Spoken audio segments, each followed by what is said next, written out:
कृष्णा। सो एक interesting topic है, वो अभी क्या सोच रहे हैं, okay, especially for the Hindi tarot cards viewers. So चलिए चलो इंडिविजुअली से अपलोड करते हैं। So I am going to give you two numbers, number 1 and number 0। ठीक है, तो या तो नंबर 1 चुन लीजिए या फिर number 0 and will go to look at the reading. ठीक है, जिन्होंने भी नंबर 1 चुना है, देखते हैं आपकी रीडिंग क्या आती है। For number 1, I think the first card for you is 10 of Wands. Wow. आपके पर्सन अभी आई थिंक 10 of Wands की एनर्जी में है। मतलब somewhere the person is overwhelming with the thoughts. शायद बहुत सोच चुके हैं या फिर बहुत सोच रहे हैं और अल्टीमेटली ऐसे एक सिचुएशन पे आ गए हैं जहाँ पे उन्हें अभी कुछ करने की ज़रूरत है। कई बार हम बस सोचते ही रहते हैं और ये शायद इनकी सिचुएशन हो गई है। अब उनको ये बर्डन बर्दाश्त नहीं हो रहा है। तो अगर आपको लग रहा है कि कोई एक बात को लेकर परेशान है, तो शायद जल्द ही वो आपसे उस बात का खुलासा करेंगे या फिर आपको डिस्प्ले करें कि एक्चुअली उनकी क्या फीलिंग है, क्या इमोशंस है, ताकि आपको भी समझ में आ जाए कि वो आपके बारे में असल में क्या सोचते हैं या फिर वो क्या चाहते हैं, ताकि आपका माइंडसेट भी क्लियर हो जाए। सेकंड जो कार्ड दिख रहा है वो कहीं ना कहीं द व्हील ऑफ फॉर्चून है, लेकिन साथ ही कनेक्टेड है विद द डेविल। ठीक है, so wheel of fortune and the devil दोनों ही मेजर अरकाना है। दोनों की एक बहुत ही स्ट्रॉन्ग एनर्जी इम्प्रिंट यहाँ पे दिख रही है। okay? देखो, द व्हील ऑफ फॉर्चून एक चुनौती दे रहा है इनको। शायद उन्हें अपनी ज़िंदगी में कुछ बदलाव लाना है। ठीक है, शायद वो आपको ज़्यादा समय नहीं दे पा रहे हैं या फिर अपने आप में इतना बिजी हैं कि खुद का स्केड्यूल उनको बदलने की ज़रूरत है। शायद उनको रेस्ट करने की ज़रूरत है, लाइक 4 ऑफ सॉर्ड्स, जहाँ पे ये पर्सन रेस्ट करेगा और बाकी किसी भी चीज़ के बारे में नहीं सोचेगा। हालांकि यहाँ पे 3 ऑफ सॉर्ड्स नहीं आया है, तो जो एनर्जी होगी वो काफ़ी सही होगी। द व्हील ऑफ फॉर्चून उनको अपनी ज़िंदगी में बदलाव करने के लिए फोकस करने के लिए कह रहा है। अब वो कितना बदलाव करते हैं वो देखना पड़ेगा, लेकिन द डेविल कार्ड यहाँ पे आ चुका है, जो एक बहुत ही स्ट्रांग प्रेफरेंस है। इसका सिंपल मीनिंग है कि ये पर्सन अभी अपने ऊपर फोकस करने के बारे में सोच रहा है। ठीक है, अगर इसके बारे में वो सोच नहीं रहा था, तो कहीं ना कहीं ये कार्ड उसको कह रहा है कि भाई तुम्हें अपने आप के ऊपर फोकस करने की ज़रूरत है। अगर तुम अपने आप के ऊपर फोकस करोगे तो जल्द ही आगे बढ़ जाओगे। सो कहीं ना कहीं डेविल कार्ड इनको पुश कर रहा है कि वो अपने आप के ऊपर फोकस करे। हालांकि फोकस जो है वो बढ़ना चाहिए। ओके, कहीं ना कहीं थोड़े से सेल्फिश बन सकते हैं और ऐसी फीलिंग आपको आ सकती है, लेकिन अभी उनको अपने ऊपर फोकस करना काफ़ी इंपॉर्टेंट है। एक दो कार्ड और देखते हैं। यानी मुझे यहाँ पे बटरफ्लाई की एनर्जी महसूस हो रही है। सो बटरफ्लाई की एनर्जी मतलब जहाँ पे ये पर्सन चेंजेस के थ्रू आगे बढ़ चला है। जैसे कि कैटरपिलर होती है, उसके बाद ही हम बटरफ्लाई को देख सकते हैं।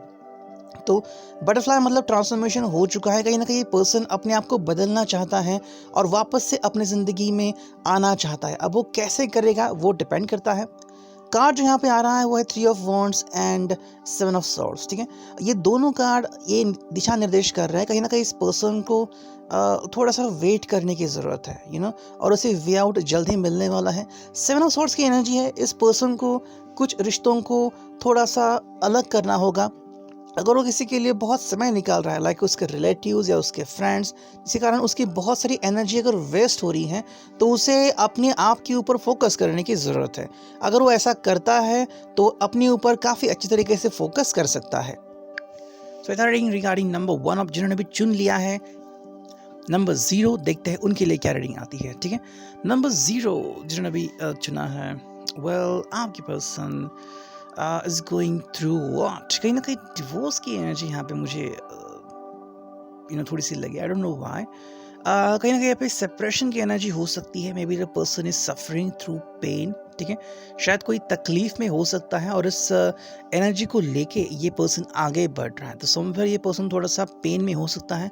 आपको इस में और ज़्यादा समझने की ज़रूरत है। ठीक है, let's connect with the cards. Okay, यहाँ पे तो फूल की एनर्जी मुझे नज़र आ रही है। आई थिंक ये पर्सन जो है वो आई थिंक किसी भी चीज़ के बारे में ज़्यादा नहीं सोच रहा है। इनफैक्ट उसने शायद डिसाइड किया है कि मुझे सोचना ही नहीं है। देखो, कई बार कुछ चीज़ें होती है जो हमारे हाथ में नहीं होती और फिर हम मतलब ऐसा फील करते कि क्या है मेरे हाथ में।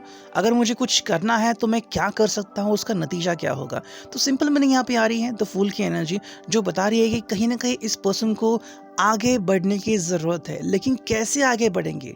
क्या दोस्तों से बातें करेंगे, या फिर अपने बिज़नेस में एंटर करेंगे, या फिर थोड़ा समय निकाल के हिल स्टेशन जाएँगे, या ध्यान करेंगे, या फिर हेल्थ के ऊपर फ़ोकस करेंगे? कोई भी वे आउट इनके लिए अभी रेडी नहीं है। ये बस अपनी ज़िंदगी जीना चाहते हैं।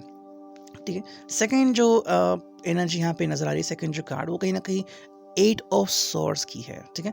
एट ऑफ सॉर्ड्स मतलब देखो, कहीं न कहीं इस पर्सन को ऐसा लग रहा है कि वो अपने गोल से बहुत दूर आ गया है। ठीक है? Maybe the person is missing you a lot, ये भी हो सकता है। शायद किसी कारण की वजह से आप दोनों मिल नहीं पा रहे हैं। ठीक है?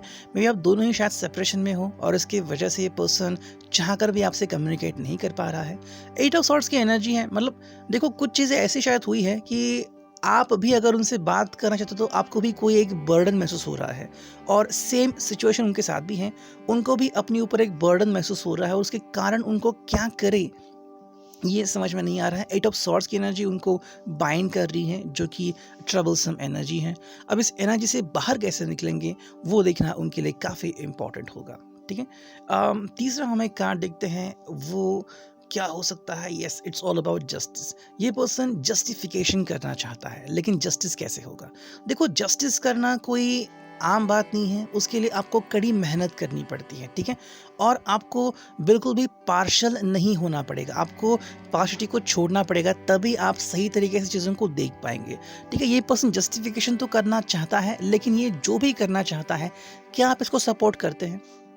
अगर आप इसको सपोर्ट नहीं करते तो जस्टिफिकेशन अधूरा रह सकता है, और इनकी उम्मीद उन तक ही बंधी हुई रह सकती है। हालांकि अगर हम नेक्स्ट कार्ड देखते हैं तो कहीं ना कहीं यहाँ पे सेवन ऑफ वॉन्ड्स की एनर्जी नज़र आ रही है। देखो, ये पर्सन काफ़ी ट्रबलसम आई थिंक सिचुएशन से गुजर रहा है। इसको बहुत सारे लोगों को जवाब देना पड़ रहा है, या फिर ऐसे कई सारी बंदिशें इसके ऊपर लगी हुई हैं, और ये जो भी फैसला लेगा इसको सब लोगों को बताना पड़ेगा कि मैं ये फैसला क्यों ले रहा हूँ, आखिर इसकी वजह क्या है। ठीक है? अगर ये किसी कंपनी के ओनर हैं तो ये जो भी फैसला कर रहे हैं उसके अपडेट उसको अपनी सारी एम्प्लॉयज़ को देना पड़ रहा है। अगर रिश्ते के बारे में कुछ करना चाहते हैं तो मे बी उनके रिलेटिव्स काफ़ी सतर्क हैं, और उनसे पूछते कि भाई तुमने ये फैसला क्यों लिया, इसके पीछे तुम्हारा मकसद क्या है। तो इसे बिल्कुल भी ना समझे कि ये पर्सन नहीं सोचता, ये पर्सन बहुत ही ज़्यादा सोच रहा है। लेकिन जैसे कि पहला कार्ड आ गया था द फूल, ये पर्सन बस अभी इस चीज़ से बाहर निकलना चाहता है कि कोई उसे कंट्रोल ना करे, कोई उसे ना कहे कि मुझे क्या करना है अभी और क्या नहीं करना है। ठीक है? एक और कार्ड देखते हैं जो कि है एस ऑफ कप्स। देखो, ये पर्सन बस अपनी ज़िंदगी वापस से जीना चाहता है। एस ऑफ कप्स में कोई भी नया पर्सन नहीं आ रहा है, बस यहाँ पे एक नई एनर्जी है। जिस तरह से हम कहते हैं ना कि भाई सुबह सुबह हम उठे तो कहते कि नया दिन है, और हम चाय पी के या फिर कॉफ़ी पी के या फिर बस पानी पी के दिन की एक नई शुरुआत करते हैं। बस वही इसको करनी है, अपनी दुनिया नए तरह से संवारनी है, नई तरीके से अपनी दुनिया जीनी है। ये था रीडिंग फॉर नंबर 0। आप it will resonate. Thank you.